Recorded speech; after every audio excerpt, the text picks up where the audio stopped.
Stat of the day is always brought to you by Panini America, the official trading cards of the program. More phone calls coming up. Best and worst of the weekend. He's the Hall of Famer, Tony Gonzalez, joining us courtesy of Amazon Prime Video Thursday night. It'll be a great one. It's the Bengals at the Ravens. Kickoff 8:15 on Thursday. Tony, good to see you again. I just posed this question. If the Chiefs played the Lions right now on a neutral field, who do you have? Right now, if they played it right now, I would probably go with the Lions. They look fantastic in all phases. I mean, they're well coached. Jared Goff is the best quarterback in the NFL right now. He's playing the football level that he's playing at right now. It is right up there with your Peyton, with your Tom at their peaks. Like, he's looking really, really well. The running game, everything's going for them right now. However, in a playoff game, I go with number 15, Patrick Mahomes. The way he shows up in those playoff games, he just figures you out. He's the ultimate chess player, closer. Second half, you keep giving that offense time. By the time they hit the playoffs, I think with DeAndre Hopkins. They get some guys back healthy to catch up with that defense. I think their defense is one of the best in the NFL. I think playoff time, I'm taking Chiefs. If we played right now, I think the Lions probably get them. Any part of you think how lucky Travis Kelce is to be able to play with Mahomes, playing that position?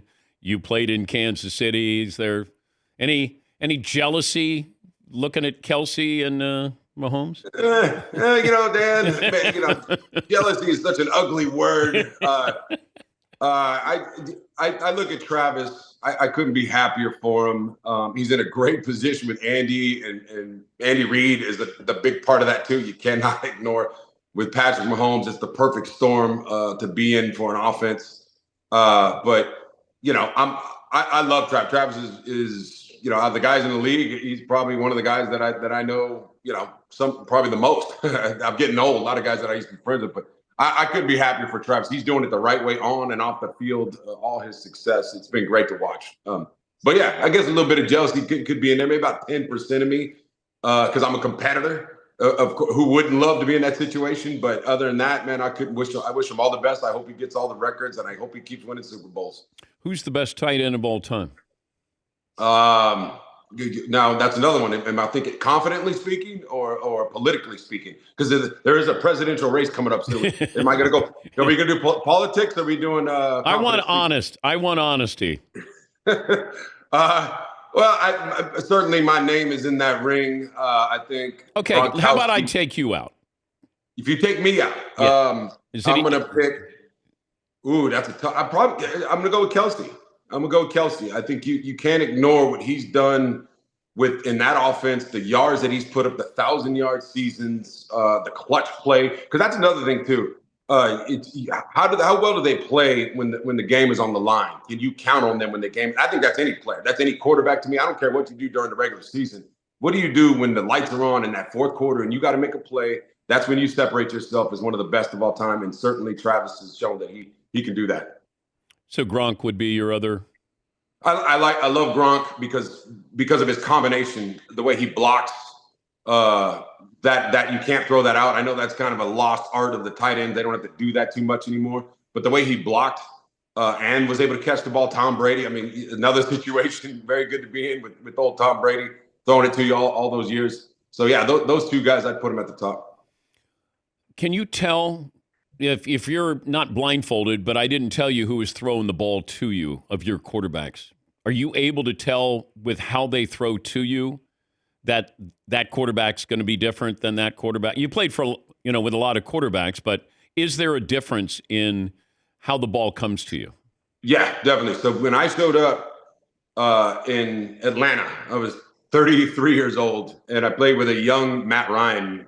And just the first day, you can just see, okay, this is the difference. And I see it when I go to the Pro Bowls and I play with like Peyton and Tom and you get around those quarterbacks. You see the difference right there. I had a workout. What is it though? What is that difference? I think the ball placement and the way it comes to your hands. It's a difference, between here 2 feet behind you or or right in your chest or right out in front of you, coming out of the break. I was with Tom Brady one time throwing the ball, and I come back after he threw me a pace when I retired. And I come back to the where he was throwing it, and he goes, "Hey, I'm sorry about that. I'll get the ball out in front of you." And I'm like, "What the hell are you talking about? That was perfect. That was perfect." And he said, "No, I got to put it out 2 feet in front of you." I'm like, "What are you talking about?" And he says, "Because if I put it out 2 feet in front of you, that's an extra 3 yards on the yards after catch for you, and you can get up the sideline." And I'm like, "Oh, shoot, like that." Okay, that's I see why. Okay, Tom, and it's stuff like that that separates you. It's those little things that separates the great ones from the just the good ones. He's Tony Gonzalez, the Hall of Famer. Thursday night football crew, and they start at 7 Eastern. It'll be the Bengals at the Ravens. Lamar Jackson is making it look easy at times there, Tony. I know it's not, but who's your MVP candidate halfway through? I would put him at the top of the list, maybe even his running back at the top of the list, and old King Henry. And I really like what Jared Goff's doing. I think Jared Goff is hitting his stride right now. If he continues to do this for the rest of the season and they keep winning, you better damn well put his name in that list too. But Lamar, what he's making it look so easy. It's like, what do? Do you rush? Do you blitz him? If you do that, he'll beat you with his arm. He'll get the ball out. If you don't, you drop back and keep everything in front of him like they tried to do yesterday against him. He's just going to, he can just take off and run whenever he wants, It's one of those things that they are looking really, really good. Now, however, I want to see what they do in the playoffs against Kansas City. Can you beat Patrick Mahomes and Travis and Chris Jones? Can you beat them when it's all on the line and it all counts? That's the showdown that we're all looking forward to right now. But right now, Lamar probably would get my vote if I had to cast it right now.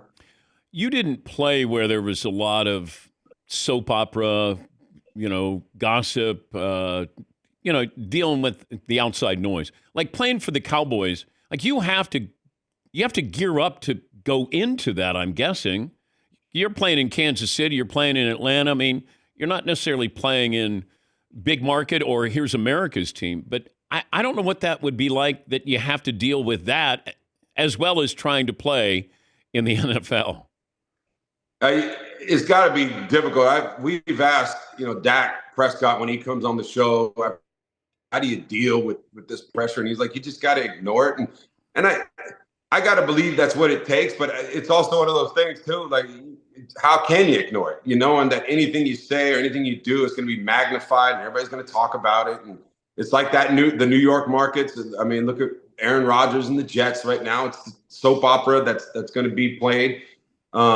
But if I was ever in that situation, I don't know. I really think my mentality, the way I played, football was at the top, and that's all that mattered to me. And these guys, sometimes they're working on their brand. They're working on their life after football already. And I get that. That makes sense. It's what you got to do. It's smart.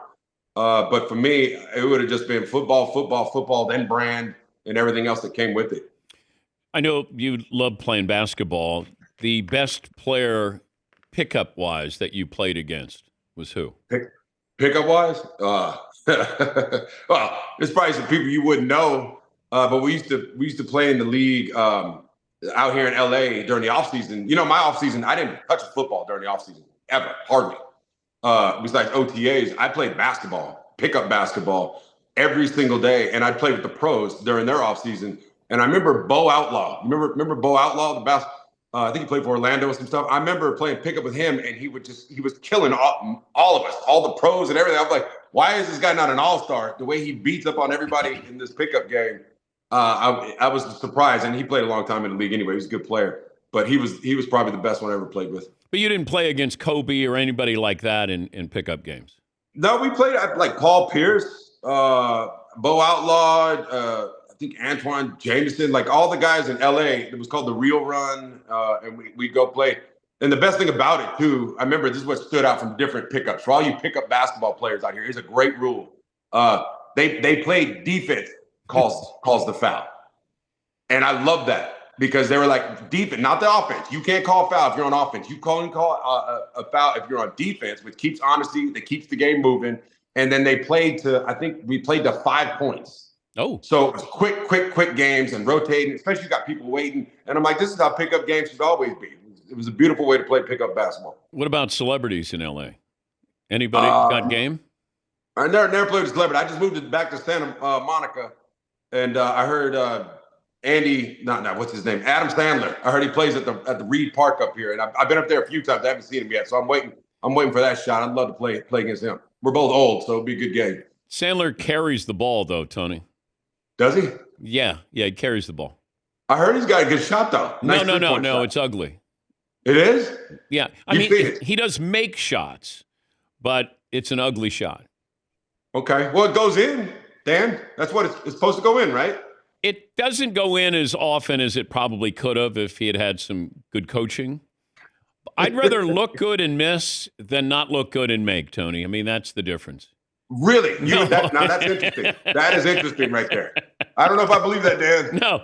Well, there was a baseball player who, when he struck out, he just wanted to know if he looked good striking out. You'd be perfect in the Dallas market, in the Jet market. That's you. That's it. Working on your brand. That's it. Great to talk to you. Have fun on Thursday night. Good to catch up with you again. Yeah, good to see you, Dan. Take care, bud. That's Tony Gonzalez, Hall of Famer.